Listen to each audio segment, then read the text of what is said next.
The sun is Earth's life source, but it can also be its doom. Our planet would not exist without the radiation coming from it. But at the same time, an increase in solar activity could lead us to experience extreme weather events. The sun can send huge amounts of energy toward our planet in the form of electromagnetic radiation, including deadly ultraviolet rays.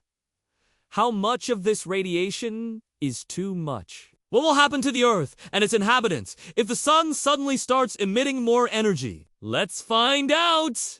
As you probably know, the sun isn't just a ball of gas that gives off light and heat. It's a real star, a giant nuclear reactor that generates energy by fusing hydrogen into helium deep in its hot core. This process is accompanied by the release of enormous amounts of energy. The sun radiates this energy in all directions, giving us light and heat. However, its radiation can be dangerous. Ultraviolet rays can cause burns and even provoke skin cancer. To protect us from this, nature has provided ozone, which filters out harmful radiation in the upper atmosphere. In addition to ultraviolet rays, the sun emits X-rays and charged particles. These emissions constantly bombard our planet, creating a thin layer of ionized gas called the ionosphere around the Earth. This phenomenon makes radio communication with submarines possible and even disrupts the operation of some satellites. However, increased solar activity can make these emissions even more intense. As a result,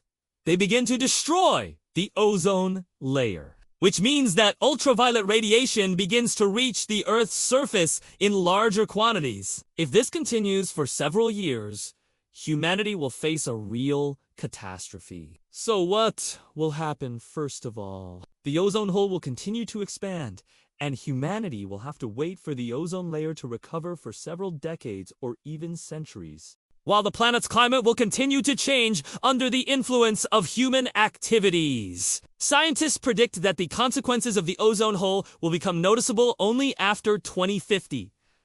But global warming caused by the sun is unlikely to keep us waiting so long. After all, the sun's emissions have been increasing in recent years. Moreover, the end of the 11-year solar cycle, which occurred in February 2020, marked the beginning of a new cycle, with an unknown but potentially high level of activity. What will happen to the Earth if such a cycle becomes more active?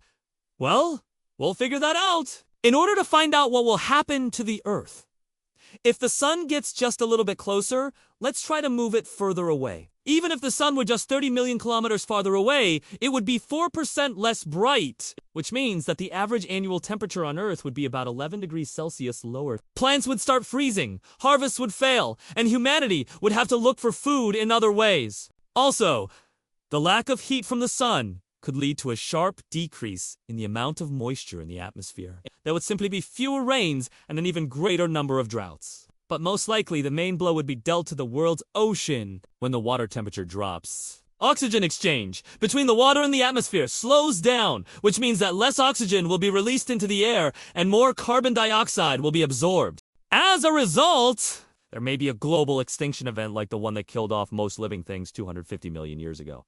Okay, now let's do the opposite. Let's move the sun closer to Earth. Even if it were just 30 million kilometers closer, it would be 4% brighter. In this case, the average annual temperature on Earth would rise by 11 degrees. Many plants would feel great in these conditions, and there would be a real boom in agriculture. Humanity would get enough food, but too much heat would harm our health.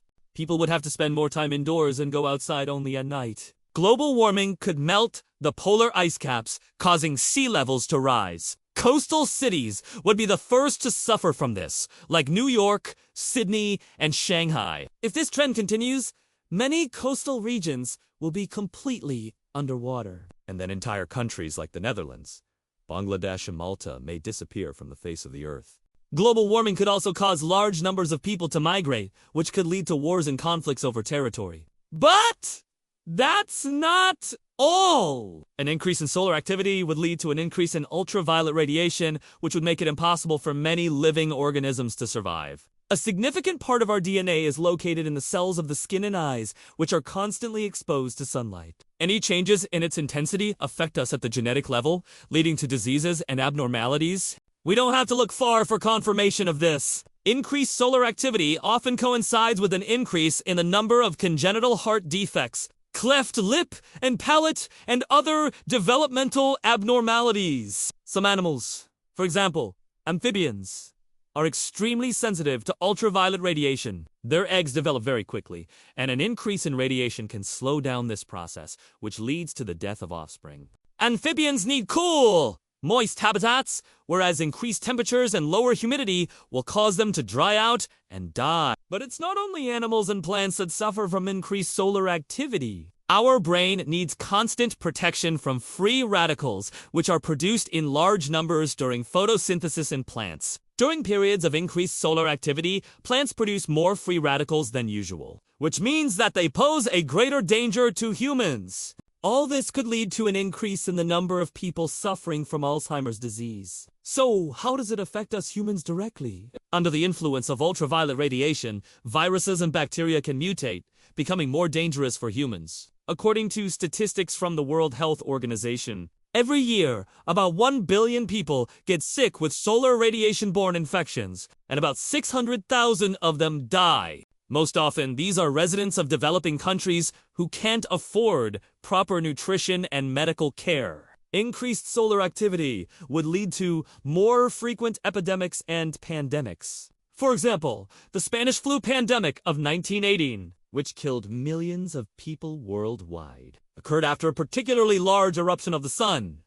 But even in developed countries, the situation might worsen. Solar flares can disrupt important infrastructure, such as the power grid and GPS. In 2012, a solar flare caused a failure in the navigation system in 13 states of America. And in 2003, a similar flare led to a large-scale blackout in the north of the states and parts of Canada. Then more than 50 million people were left without electricity for several days. Without electricity, modern society would quickly begin to fall apart. In general, the consequences of increased solar activity would be similar to those of global warming caused by human activities, but it would happen much faster. And no country would be able to escape such negative consequences. Even Antarctica. In early February 2023, scientists recorded the hottest temperature ever on the continent, plus 2 degrees Celsius, and the reason for this was the lowest layer of clouds that reflected sunlight and trapped heat near the surface. Climate change in Antarctica leads to a reduction in the habitat of animals that live there. Also, as the temperature rises, insects and other microorganisms penetrate deeper into the continent, destroying local flora and fauna.